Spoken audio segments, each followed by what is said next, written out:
నమస్తే, good morning, welcome to స్వతంత్ర news. అందరికీ హోలీ శుభాకాంక్షలు. బులెటిన్ల ముందుగా హెడ్లైన్ చూద్దాం. బీజేపీ లోక్సభ అభ్యర్థుల జాబితా విడుదల. ఏపీలో 6, తెలంగాణలో 2 అభ్యర్థుల ప్రకటన.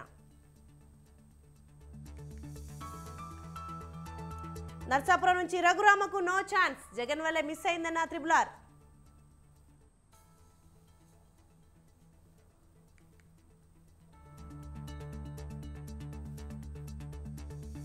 పద్దెనిమిది మందితో జనసేన అభ్యర్థుల జాబితా విడుదల. పిఠాపురం నుంచి పవన్, తెనాలి నుంచి నాదెండ్ల పోటీ.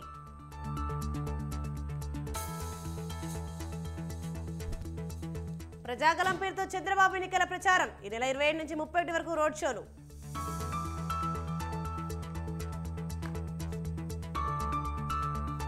ఆరు గ్యారంటీల పేరుతో కాంగ్రెస్ దగా చేస్తోంది. రాహుల్ జన్మలో ప్రధాని కాలేరన్న కిషన్ రెడ్డి.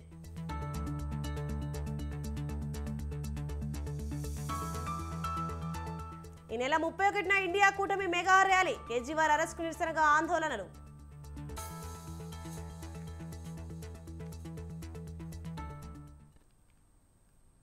రైటింగ్ డీటెయిల్స్ చూస్తే బీజేపీ లోక్సభ అభ్యర్థుల 5వ జాబితాను విడుదల చేసింది. 111 మంది అభ్యర్థులతో జాబితాను ప్రకటించింది.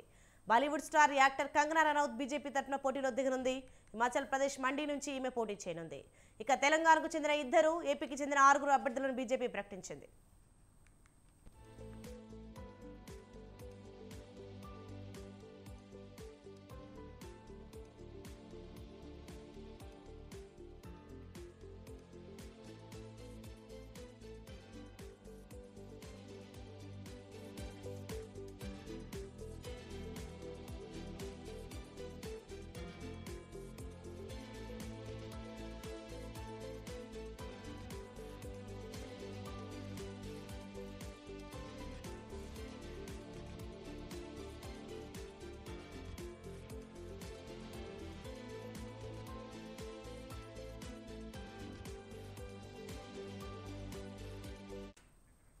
వరంగల్ అభ్యర్థిగా ఆరూరి రమేష్, ఖమ్మం అభ్యర్థిగా తాండ్ర వినోద్రావు పేర్లను ప్రకటించింది. ఏపీలో అరకు స్థానం నుంచి కొత్తపల్లి గీత, అనకాపల్లి స్థానం నుంచి సీఎం రమేష్, రాజమండ్రి స్థానం నుంచి పురంధేశ్వరి, నర్సాపురం స్థానం నుంచి భూపతిరాజు శ్రీనివాస్ వర్మ, తిరుపతి నుంచి వరప్రసాద్ రావు, రాజంపేట నుంచి కిరణ్ కుమార్ రెడ్డి పోటీ చేయనున్నారు.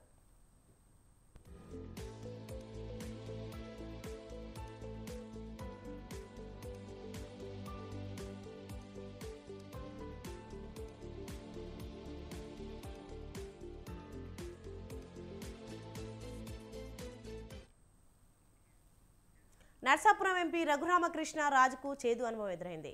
వైసీపీ నుంచి గెలిచి ఆ పార్టీకి దూరమైన కృష్ణంరాజు కొంతకాలంగా టీడీపీకి దగ్గరగా ఉంటూ వస్తున్నారు. కాగా పొత్తులో భాగంగా నర్సాపురం టికెట్ బీజేపీ ఖాతాలో చేరింది. బీజేపీ ప్రకటించిన తాజా జాబితాలో నర్సాపురం టికెట్ను శ్రీనివాస వర్మకు కేటాయించింది.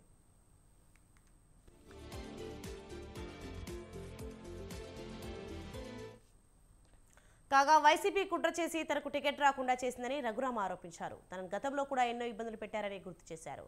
జగన్మోహన్ రెడ్డికి ఈసారి విజయం దక్కిందని జోస్యం చెప్పారు. రాబోయే రోజుల్లో ప్రజా బలంతో జగన్మోహన్ రెడ్డిని పాతాళానికి తొక్కుతానని రఘురామ హెచ్చరించారు.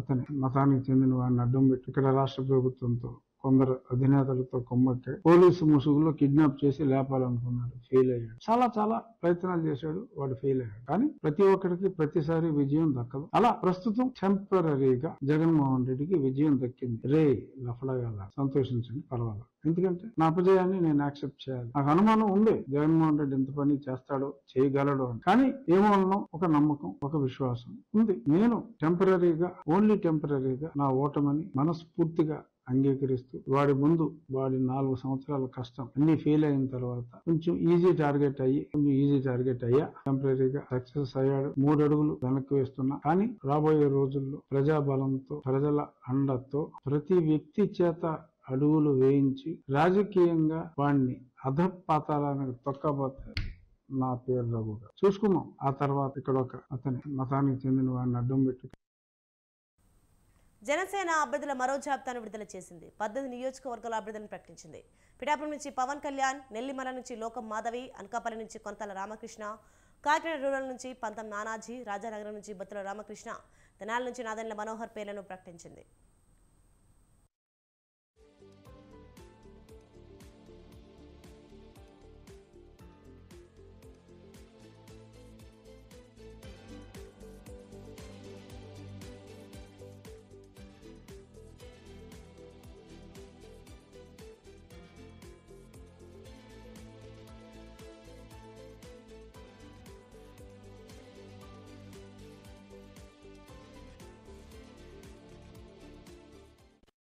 నిడదవోలు నుంచి కంద్ర దుర్గేష్, పెందెతు నుంచి పంచకల రమేష్ బాబు, యలమంచిలి నుంచి సుందరపు విజయ్ కుమార్ పేర్లను ప్రకటించింది.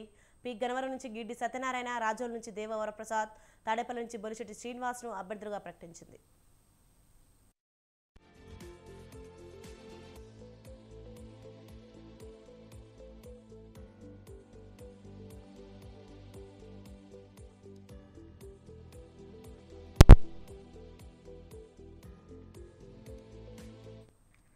భీమవరం అభ్యర్థిగా పులపర్తి ఆంజనేయులు, నరసాపురం అభ్యర్థిగా బొమ్మిడి నాయకర్, ఉంగుటూరు అభ్యర్థిగా పచ్చమట్ల ధర్మరాజు, పోలవరం అభ్యర్థిగా చిర్రి బాలరాజు, తిరుపతి అభ్యర్థిగా ఆర్ఎన్ శ్రీనివాసులు, రైల్వే కొడూరు అభ్యర్థిగా యనమల భాస్కర్రావు పేర్లు ప్రకటించింది. మరో 3 స్థానాలకు అభ్యర్థులను ప్రకటించాల్సి ఉంది.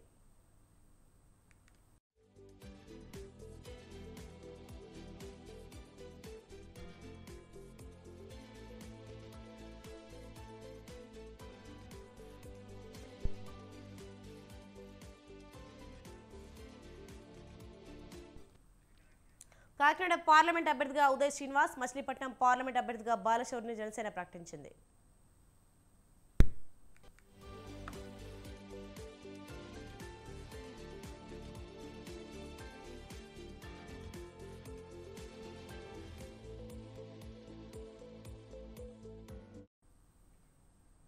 నెల్లూరు పార్లమెంట్ పరిధిలో ఉండే 7 అసెంబ్లీ స్థానాలు కైవసం చేసుకుంటామని ఎంపీ విజయసాయిరెడ్డి అన్నారు. జనసేనకి భవిష్యత్తు లేదన్నారు. కులతత్వ మతతత్వ పార్టీలో ఏపీలో ఒక్కటయ్యామని ఆయన మండిపడ్డారు. నెల్లూరు జిల్లాలో టీడీపీకి ఎంపీ అభ్యర్థి దొరకలేదన్నారు. అందుకే వైఎస్ఆర్సీపీ రాజ్యసభ సభ్యుని లాక్కుని టికెట్ ఇచ్చారన్నారు. వైసీపీలో రాజకీయ ఆర్థిక ప్రయోజనాలు పొందిన నేతలు ఇప్పుడు మాపైన విమర్శలు చేస్తున్నారని విమర్శించారు.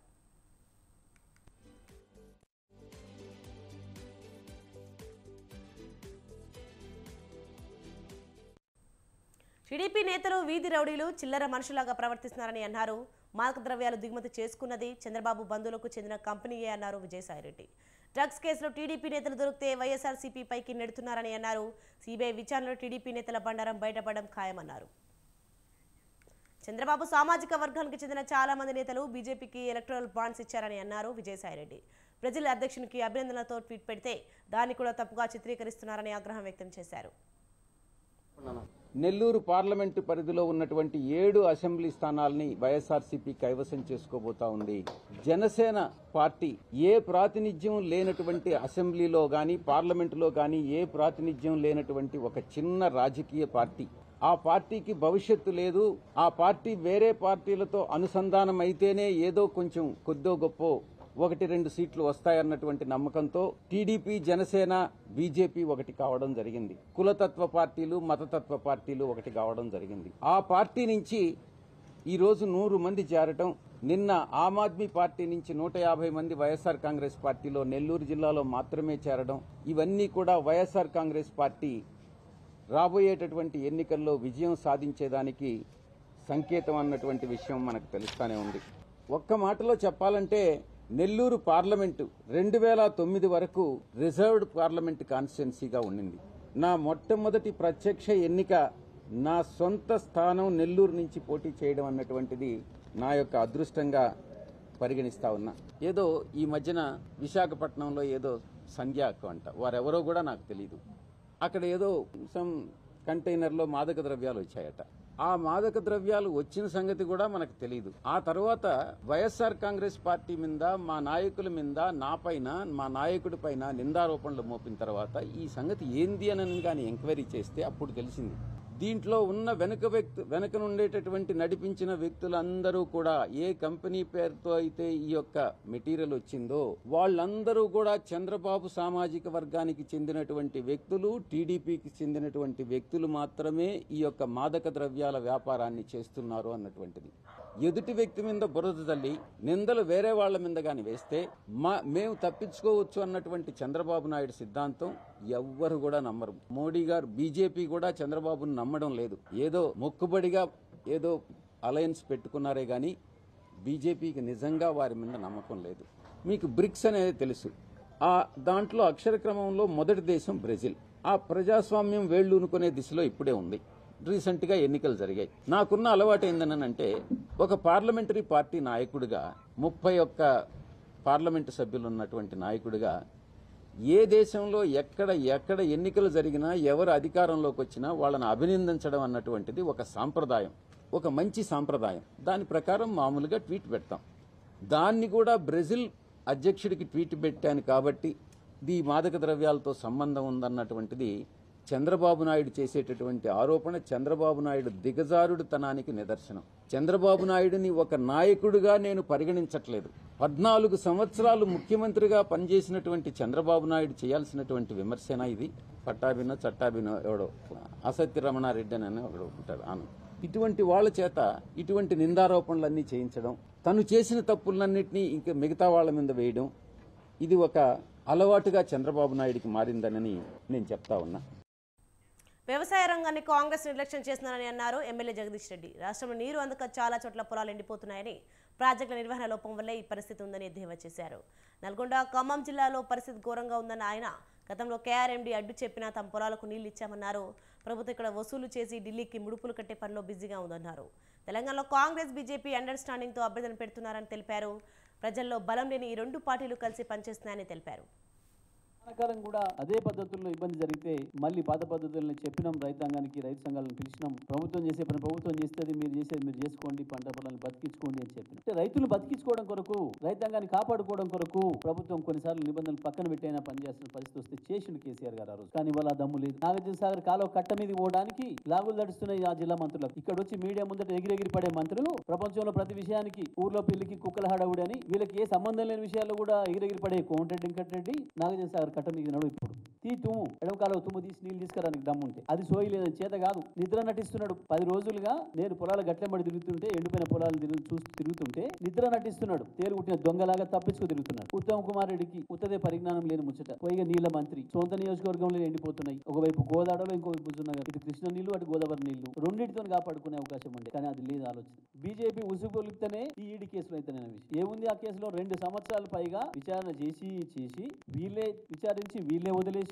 కవితమ్మను గతంలోనే వారం రోజులు 10 రోజులు విచారణ చేసి తీసుకుపోయి ఇవాళ ఏ ఆధారం లేదని వదిలేసి, ఇవాళ ఎన్నికలు వచ్చిన సందర్భంలో ఈ దేశంలో బీజేపీకి వణుకు పుడుతుందంటే కేవలం కేసీఆర్, కేజ్రీవాల్ చూసి. అందుకే ఇద్దరిని బంధించాలి, ఈ ఇద్దరిని ఇబ్బందులు నెట్టాలి, ఎన్నికల్లో దొంగదారులు బయటపడాలి. దాని కొరకు తయారు చేసిన కేసు తప్ప ఇంకోటి కాదు అని స్పష్టంగా అర్థమైంది. మొన్నటి వరకు మొన్ననే చెప్పిండు మీ అందరి సాక్షిగా ఆ కేసుకు తెలంగాణకి ఏం సంబంధం అని మాట్లాడినోడు నిన్న మళ్ళీ మాట మార్చి ఎందుకు కేసు మేము విచారణ చేస్తా, నిరూపిస్తా. నేను ఈడీని డిమాండ్ చేస్తున్నా, కిషన్ రెడ్డిని కూడా విచారించండి. ఎందుకంటే నా దగ్గర ఆధారం లేని మాట్లాడండి. ఆధారాలు ఉండి 2 సంవత్సరాల నుంచి ఎందుకు చెప్పలేదు కిషన్ రెడ్డి? ఇందులో మతలబేంది? కిషన్ రెడ్డి కూడా భాగస్వామ్యం ఉందా? ఒకవేళ జరిగితే అక్కడైన పొరపాటు ఎందుకు ఇవ్వలే? ఆధారాలు ఉండి 2 సంవత్సరాల నుంచి ఈడీ ఆధారాలు దొరకనే కదా కొట్టుకుంటుంది కింద మీద.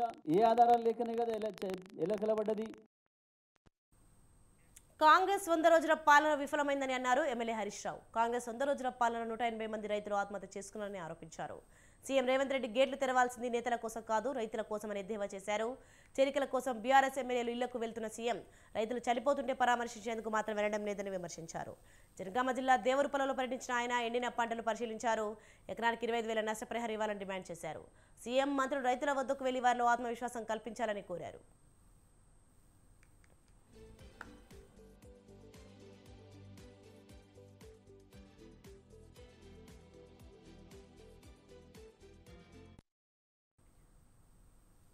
బీజేపీ బీఆర్ఎస్ మధ్య రహస్య ఒప్పందం ఉందని మొదటి నుంచి కాంగ్రెస్ చెప్తోందన్నారు నాగర్ కర్నూలు లోక్సభ స్థానం కాంగ్రెస్ అభ్యర్థి మల్లు రవి. బీజేపీ అభ్యర్థుల గెలుపు కోసం బీఆర్ఎస్ డమ్మీ అభ్యర్థులను ప్రకటించిందని అన్నారు. ఆ 2 పార్టీల మధ్య రహస్య ఒప్పందం విషయం ఇప్పుడే తేటతెల్లమైందన్నారు. 16 స్థానాలలో కాంగ్రెస్ అభ్యర్థులను గెలిపించాలని, బీజేపీ బీఆర్ఎస్లకు గుణపాఠం చెప్పాలని ఓటర్లకు రవి పిలుపునిచ్చారు. రాష్ట్రంలో బీజేపీ పార్టీకి బీఆర్ఎస్ పార్టీకి ఒక రహస్య ఒప్పందం ఉందనేది ఇంత ముందు నుంచి మనం కాంగ్రెస్ పార్టీ నుంచి చెప్తూనే ఉన్నాం. కానీ ఈ రోజు అది నిజమని తెలిసిపోయింది. మొత్తం రాష్ట్రంలో బీజేపీ అభ్యర్థులు గెలవటం కోసం డమ్మీ క్యాండిడేట్స్ ని సెలెక్ట్ చేసి బీఆర్ఎస్ పార్టీ నిలబడుతుందనే విషయం వారి అభ్యర్థుల్ని సెలెక్ట్ చేసిన తర్వాత అర్థం. దీన్ని ప్రజలందరూ గమనించి ఇటు బీఆర్ఎస్ పార్టీకి అటు బీజేపీ పార్టీకి కూడా గుణపాఠం నేర్పి రేపు వచ్చేటటువంటి ఎన్నికల్లో 17కు 16 సీట్లు కాంగ్రెస్ పార్టీ ఎంపీలను గెలిపించాలని విజ్ఞప్తి చేస్తున్నాను. తెలంగాణ రాజకీయాల్లో మరోసారి అఫిడవిట్ అంశం హాట్ టాపిక్ గా మారింది. శాసనసభ ఎన్నికల ప్రక్రియ సందర్భంగా సమర్పించే అఫిడవిట్లో సరైన వివరాలు అందించలేదనే ఆరోపణలపై వివరణ ఇవ్వాలని ఆదేశిస్తూ కొత్తగూడెం ఎమ్మెల్యే కూనంనేని సాంబశివరావుకు హైకోర్టు నోటీసులు ఇచ్చింది.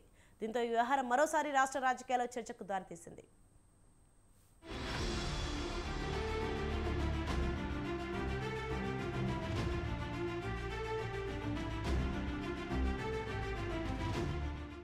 2018లో జరిగిన తెలంగాణ అసెంబ్లీ ఎన్నికల్లో కొత్తగూడెం స్థానం నుంచి బీఆర్ఎస్ అభ్యర్థిగా జలం వెంకట్రావు, కాంగ్రెస్ అభ్యర్థిగా వనమా వెంకటేశ్వరరావు బరిలో దిగగా జలగంపై వనమా గెలుపొందారు.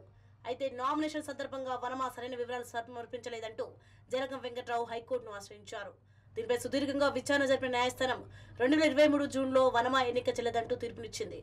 దీంతో ఆ ఎన్నికల రెండో స్థానంలో నిలిచిన తనను ఎమ్మెల్యేగా గుర్తించాలని శాసనసభ కార్యదర్శి జలగం కోరారు. ఇంతలో హైకోర్టు నిర్ణయాన్ని సవాల్ చేస్తూ వనమా సుప్రీంకోర్టును ఆశ్రయించాడు. గతేడాది అసెంబ్లీ ఎన్నికలకు ముందు ఈ అంశం రాష్ట్ర వ్యాప్తంగా హాట్ టాపిక్ గా మారింది.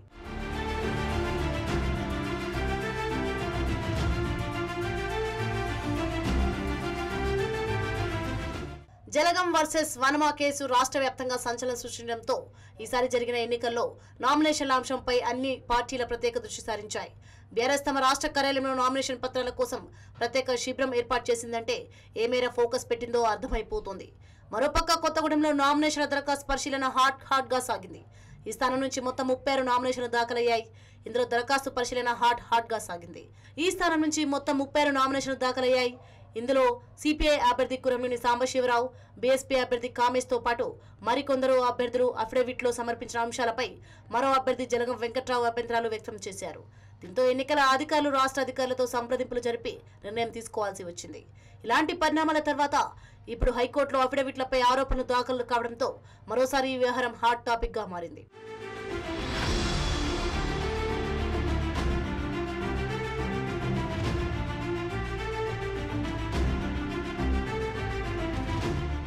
వనమా వర్సెస్ జలగం వివాదం సుప్రీంకోర్టులో ఉండగానే గతేడాది నవంబర్ 30న తెలంగాణ అసెంబ్లీకి మూడోసారి ఎన్నికలు జరిగాయి. ఈ ఎన్నికలో బీఆర్ఎస్ తరఫున వనమా, ఆల్ ఇండియా ఫార్వర్డ్ బ్లాక్ పార్టీ తరఫున జలగం పోటీ చేశారు. అయితే ఈ ఎన్నికలో కాంగ్రెస్ బలపరిచిన సిపిఐ అభ్యర్థి కురంనేని సాంబశివరావు విజయం సాధించారు. నామినేషన్ అఫిడవిట్లో సిపిఐ అభ్యర్థి కురంనేని సాంబశివరావు సరైన వివరాలు వెల్లడించలేదంటూ నందులాల్ అగర్వాల్ హైకోర్టును ఆశ్రయించారు. కురంనేనితో పాటు కాంగ్రెస్ ఎమ్మెల్యేలు ఎన్ఎం శ్రీనివాస్ రెడ్డి, గవిగొల్ల మల్సూదన్ రెడ్డి, బీఆర్ఎస్ ఎమ్మెల్యేలు కోవలక్ష్మి, మాగంటి గోపీనాథ్, ఎమ్మెల్యే దానం నాగేందర్ పై ఈ తరహా ఆరోపణలతో కోర్టులో పిటిషన్లు దాఖలయ్యాయి. దీనిపై స్పందించిన ఎమ్మెల్యే కురంనేనితో పాటు మిగిలిన 5గురికి నోటీసులు జారీ చేసింది. దీంతో ఈ వ్యవహారం రాష్ట్ర రాజకీయ వర్గాల్లో హాట్ టాపిక్ గా మారింది.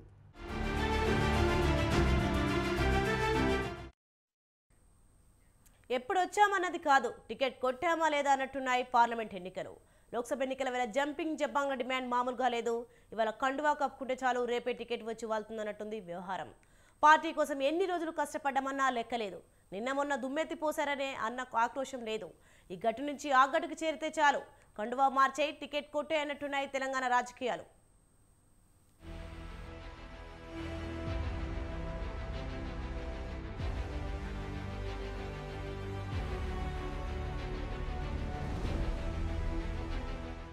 రాజకీయాల్లో శాశ్వత శత్రువులు ఉండరన్న మాట పొలిటికల్ వర్గాల్లో తరచు వినిపించే మాటే. పార్లమెంట్ ఎన్నికల వేళ తెలంగాణ రాజకీయాలు చూస్తుంటే అది నిజమేనంటూ ఏమాత్రం డౌట్ లేకుండా ఒప్పుకోవాల్సిందే. నిన్నటి వరకు నువ్వంటూ దుమ్మెత్తి పోసుకున్న నేతలే కండువా మారగానే మనం ఒకటే అన్నట్టు వ్యవహరిస్తూ ఊసరవెల్లి కంటే వేగంగా రంగులు మారుస్తుంటే ఇది చూస్తున్న ప్రజానికమంతా ముక్కున వేలేసుకుంటున్నారు. అంతటితో ఆగకుండా ఇన్నాళ్లు పార్టీని నమ్ముకొని జెండాను భుజాన మోసిన బలగా కాదని వలస నేతలను అందలం ఎక్కిస్తుంటే కక్కలేక మింగలేక మల్ల గుల్లాలు పడుతున్నారు సొంత గూటి నాయకులే.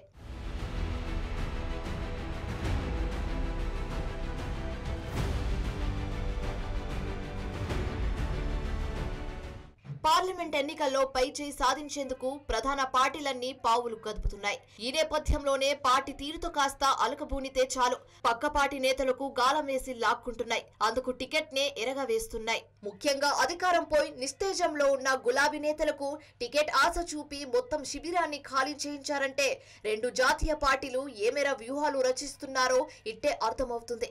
అంతేకాదు వలస నేతలకే అధిక ప్రాధాన్యత ఇస్తూ ఎన్నికల బరిలో వారికి అవకాశం కల్పిస్తున్నారు. ఇప్పటి వరకు పార్టీ కోసం పనిచేసిన నాయకులను సైతం పక్కన పెట్టేసి ఓవర్ నైట్ పార్టీ మారే నేతలకు ప్రయారిటీ ఇస్తున్నారు. ఇందులో భాగంగానే చేవెళ్ల నుంచి రంజిత్ రెడ్డి, మల్కాజ్గిరి నుంచి పట్నం సునీత మహేందర్ రెడ్డి, సికింద్రాబాద్ నుంచి దానం నాగేందర్లకు టికెట్లు కట్టబెట్టింది కాంగ్రెస్ హైకమాండ్. అలాగే అసెంబ్లీ ఎన్నికలకు ముందు బీజేపీని వీడి కాంగ్రెస్ లో చేరిన వివేక్ వెంకటస్వామి కుమారుడు వంశీకృష్ణకు పెద్దపల్లి టికెట్ కేటాయించింది.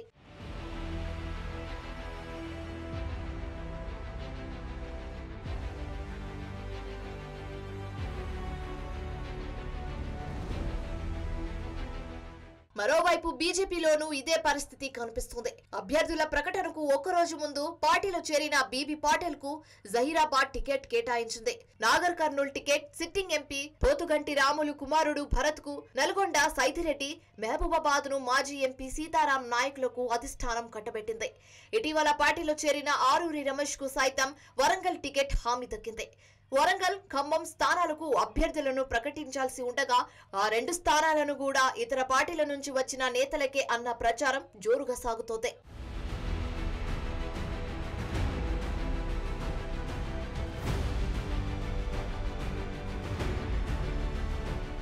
ఇప్పటి వరకు కాంగ్రెస్ 9 స్థానాలకు అభ్యర్థులను ప్రకటించగా అందులో 4 వలస నేతలే. బీజేపీ 15 స్థానాలకు అభ్యర్థులను ఖరారు చేస్తే అందులో ఇటీవలే పార్టీలో చేరిన 4కి టికెట్ కేటాయించింది.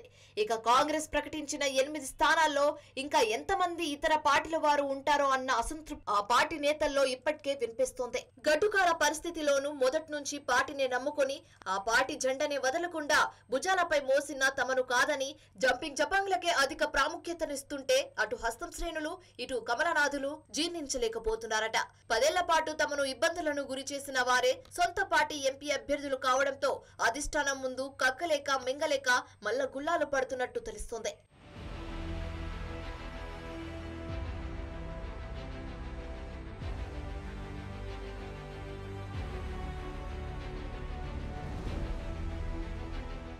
పార్లమెంట్ ఎన్నికల్లో అత్యధిక సీట్లే టార్గెట్ గా కాంగ్రెస్, బీజేపీలు వేస్తున్న ఈ ఎత్తుగడ ఎవరికి ఎంత మేర కలిసి వస్తుంది, జంపింగ్ జపాంగ్ల వ్యూహం ఎవరికి ఎంత మేర లాభం అవుతుందనేది తెలియాలంటే ఎన్నికల ఫలితాల వరకు వేచి చూడాల్సిందే.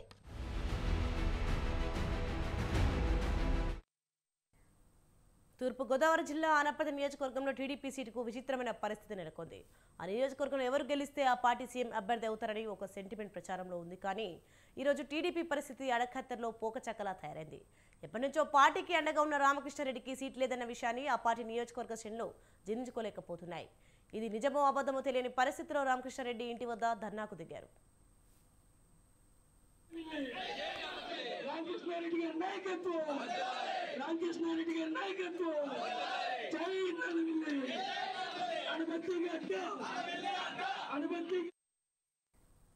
ఏపీ అభ్యర్థుల జాబితాను రాత్రి సెంట్రల్ బీజేపీ విడుదల చేసింది. ఈ నేపథ్యంలోనే నర్సాపురం ఎంపీ స్థానానికి భూపతిరాజు శ్రీనివాసవర్మ పేరును అధిష్టానం ఖరారు చేసింది. దీంతో పశ్చిమ గోదావరి జిల్లా భీమవరంలో బీజేపీ శ్రేణులు సంబరాలు చేసుకున్నాయి. పార్టీ కార్యాలయం వద్ద బాణసంచా కాల్చి సీట్లు పంచి ఆనందం వ్యక్తం చేశారు.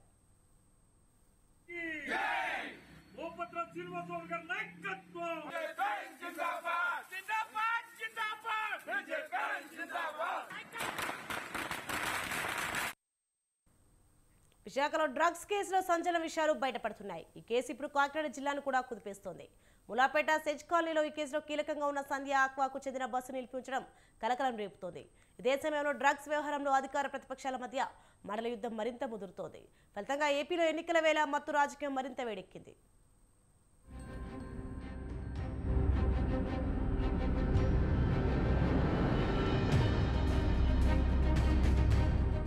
ఏపీలో విశాఖ డ్రగ్స్ రాకెట్ కేసు ప్రకంపనలు సృష్టిస్తోంది. ఎన్నికల ముంగిట భారీ ఎత్తున డ్రగ్స్ పట్టుబడడంతో రాజకీయంగా కీలక పరిణామాలు చోటు చేసుకుంటున్నాయి. తాజాగా విశాఖ డ్రగ్స్ కేసు కాకినాడ జిల్లాను కూడా కుదిపేస్తోంది. కొత్తపల్లి మండలం మూలపేట సెజ్ కాలనీలో సంధ్య ఆక్వా కంపెనీకి చెందిన బస్సు 4 రోజులుగా ఇక్కడే నిలిపి ఉంచడం చర్చనీయాంశంగా మారింది. ఇటీవల విశాఖలో పట్టుబడిన డ్రగ్స్ కంటైనర్ సంధ్య ఆక్వా పరిశ్రమ పేరుతో బుక్ అయి ఉండడంతో ఈ విషయంలో రకరకాల అనుమానాలు వ్యక్తమవుతున్నాయి. సంధ్య ఆక్వాకు చెందిన బస్సు మూలపేట సెజ్ కాలనీలో ఉండటంపై స్థానికులు ఆందోళన చెందారు. బస్సు ఎవరు అక్కడ పెట్టారో అందులో ఏముందో తెలియక పోలీసులకు సమాచారం ఇచ్చారు.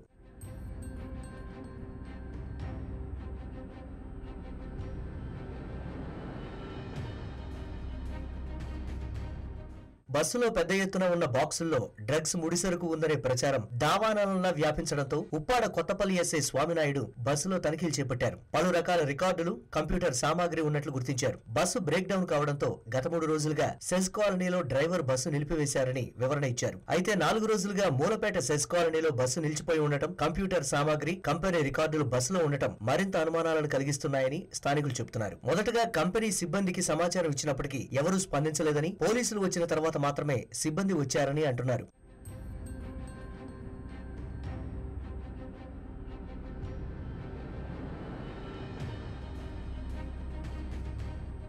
బ్రేక్ డౌన్ అయిన బస్సులో పోలీసులు తనిఖీలు చేపట్టిన వెంటనే కంపెనీ సిబ్బంది వచ్చి బస్సును హుటాహుటిన స్టార్ట్ చేసి తరలించుకుపోవడం చూస్తూ ఉంటే బ్రేక్ డౌన్ ఎప్పుడు జరిగింది, బ్రేక్ డౌన్ జరిగితే పోలీసులు స్పందించిన వెంటనే ఎలా స్టార్ట్ అయిందన్న దానిపై తీవ్ర దుమారం రేగుతోంది. దీనిపై సిబిఐ లోతుగా పరిశీలన చేస్తే మరిన్ని ఆధారాలు దొరుకుతాయనే వాదన వినిపిస్తోంది.